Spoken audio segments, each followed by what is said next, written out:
আমাদের এই ছবিটার অ্যাক্টর এবং producer. You need to find that light. ছবিটা যখন গল্পটা উনি আমাকে কনসেপ্টটা শুনিয়েছিলেন, তো এটা একদম ইউনিক আমার মনে হয়েছিল, এবং যখন এটা একটা চ্যালেঞ্জিং ছিল তখনই, যখন এটা ইংরেজি ভাষায় আমাদের করতে হবে।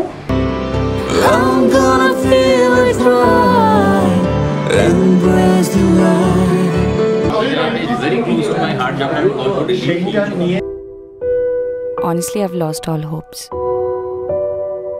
All my dreams, desires, ambitions, everything.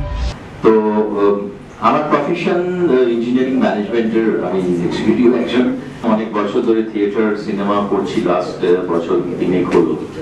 তো গল্পটা আমি যখনই স্টোরি লিখি, এর আগে এটা বোধহয় আমার 4th স্টোরি, তো আমি এরকম লেখার জন্য গল্প লিখি না। আমি যখন 4-5টা দেখি ডিফারেন্ট লোকজনের সাথে আলাপ হয়, সেখান থেকে I get inspired to write stories.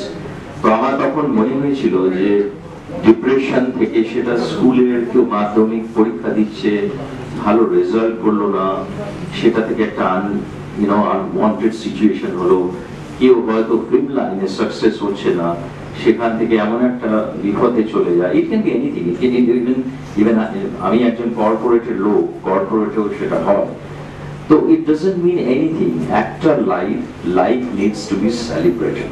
তো এই সিনেমাটা দেখার পরে আমি কাউকে বলছিলাম, যদি 10 জনেরও এরকম মনে হয়, never ever give up what's ever the situation, তাহলে ফিল্মটা সাকসেস।